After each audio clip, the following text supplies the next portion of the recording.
আসসালামু আলাইকুম। Hello everyone. আপনারা সবাই কেমন আছেন? আলহামদুলিল্লাহ আমি ভালো আছি। আমি প্রীতি নোয়াখালী থেকে বলতেছি। প্রতিবারের মতো আজকে আমি আবার নতুন একটি রেসিপি নিয়ে হাজির হয়েছি। দেশি শোল মাছ দি দেশি শোল মাছ দিয়ে আলুর ঝোল। তো প্রথমে আমি শোল মাছটা কেটে পরিষ্কার করে ধুয়ে নিয়েছি এবং বেগুন লম্বা, লম্বা করে কেটে নিয়েছি। পাতলা একটু মোটা করে কাটছি। বেগুন তাড়াতাড়ি সিদ্ধ হয় ওইজন্য একটু মোটা করে কেটেছি। তারপরে আলু কেটে নিয়েছি, পেঁয়াজ কেটে নিয়েছি, টমেটো কেটে নিয়েছি। চুলায় আমি রান্নার তেল দিয়ে দিলাম 2 টেবিল চামচ। 2 টেবিল চামচ রান্নার তেল দিয়ে তেলটা যখন গরম হয়ে গেছে তখন আমি এই পর্যায়ে এড করব একটা বড় সাইজের পেঁয়াজ কুচি। পেঁয়াজ কুচির আগে আমার মাছগুলো ভেজে নিব। তো ভাজার জন্য প্রথমে আমি মাছের মধ্যে একটু হলুদ আর একটু লবণ এড করেছি। এড করে আমি মাছটা আগে ভেজে নিচ্ছি। মাছটা হচ্ছে দেশি শোল মাছ, একদম টাটকা। জেলে নিয়ে যাচ্ছে, তো জেলা থেকে দেখে আমি শোল মাছটা নিয়েছি, টাটকা একদম ফ্রেশ। ছোট সাইজের শোল মাছ, বেশি বড় না। তো বাসায় যেহেতু বেগুন আছে, বেগুন দিয়ে টমেটো দিয়ে শোল মাছের একটু ঝোল হয়ে যাক। তো যেই কথা সেই কাজ, এই জন্য শোল মাছটাকে আমি কেটে পরিষ্কার করে ধুয়ে নিয়ে চলে এসেছি। তো আমার শোল মাছটাও ভাজা হয়ে গেছে, আমি ভালো করে ভেজে নিয়েছি। এখন শোল মাছটা নামিয়ে নিচ্ছি। তো সবাইকে প্রতিবারের মতো বলতেছি, প্লিজ আমার চ্যানেলে অনেক রেসিপি দেওয়া থাকবে, রেসিপি পাবেন সামনে আগামীতে আরো। তো আমার সাবস্ক্রাইব করবেন, লাইক করবেন এবং শেয়ার করবেন। আশা করি ভালো ভালো রেসিপি আপনাদেরকে উপহার দিতে পারবো।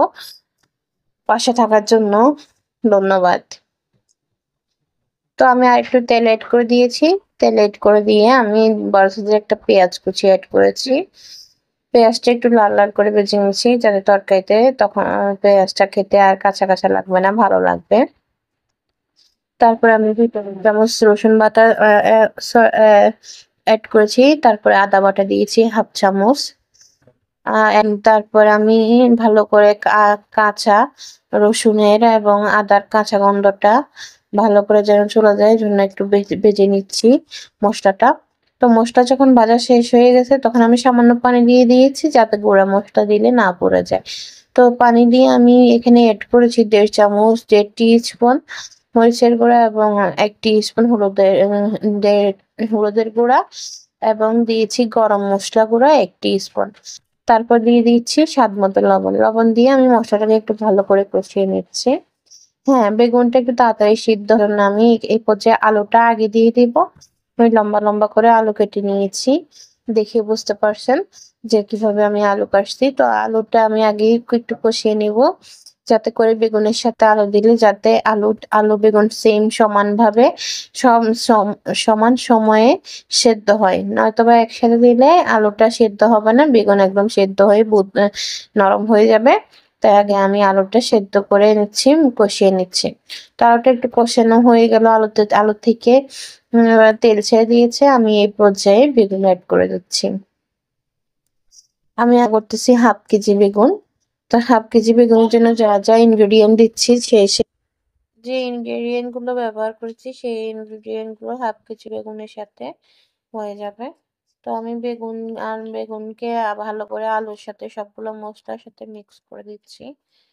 তো এখানে আসলে বলার কিছু নাই, এখানে দেখে তো আমি যেভাবে আমি বাসায় রান্না করি সহজ এবং সিম্পল রেসিপি আপনাদের সাথে শেয়ার করার চেষ্টা করি। তবে সহজ রেসিপি, সিম্পল রেসিপি হলে ভাববেন না রেসিপিতে এইভাবে রান্না করলে ভালো হবে না। এভাবে রান্না করে দেখবেন বাসার সবাই আপনাদের অনেক পছন্দ। তো তারপরে ভালো করে একটু কষানো হয়ে গেছে, আমি ঢাকনা দিয়ে একটু কষিয়ে নিয়েছি। ঢাকনা দিয়ে কষিয়ে নিয়ে আবার ফিরে এসেছি। এই পর্যায়ে আমি দিয়ে দিচ্ছি একটা বড় সাইজের টমেটো কুচি করে টুকরো করে রেখেছি। বড় সাইজের টমেটো টুকরো করে দিয়েছি। যে মাছগুলো আমি ভেজে রেখেছিলাম ওই মাছগুলো দিয়ে দিচ্ছি। তো মাছ টমেটো দিয়ে আমি ভালো করে বেগুন আলুর সাথে আমি ভালো করে টমেটো এবং মাছ মিক্স করে নিচ্ছি। আবারও বলছি আমার চ্যানেল সাবস্ক্রাইব করবেন, লাইক করবেন, ফ্রেন্ড এবং ফ্যামিলির সাথে শেয়ার করবেন। আর নতুন নতুন রেসিপি নিয়ে আসবো, উৎসাহ যেন পাই সেজন্য অবশ্যই লাইক করবেন।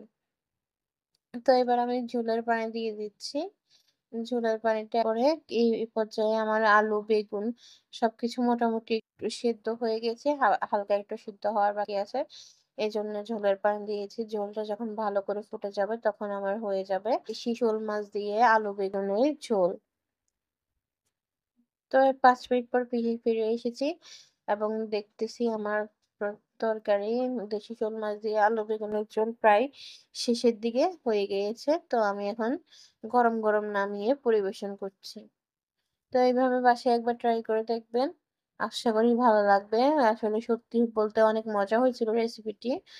শুনলেও অনেক আকর্ষণীয় এবং মজাদার রেসিপি। এভাবে বাসায় ট্রাই করে দেখবেন।